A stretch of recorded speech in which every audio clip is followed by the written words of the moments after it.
Well, it's harvest log day 16 on the 15th of August, and it's 9 o'clock in the morning.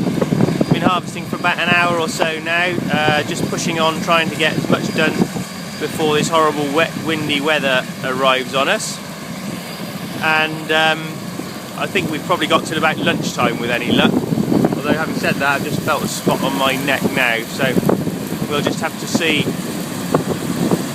what we get really. It's blowing an absolute gale at the moment. Moisture is, acceptable. It's having to go through the dryer, but at least we're getting it in. It's going to be, I think, quite potentially valuable milling wheat. Apart from doing the headlands, we're trying to keep the trailers on the tram lines where we can.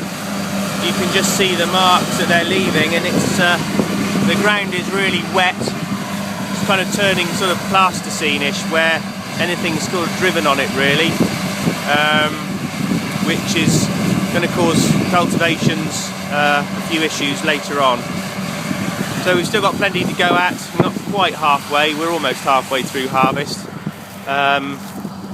This is a little field corner here that we just put in with pollen and nectar mix under the stewardship scheme, to try and sort of square the field up, and links in nicely. There's a little stream just the other side of that hedge there. There's a margin on the other side, so it links in really quite nicely to sort of create these corridors for the wildlife to move up and down in.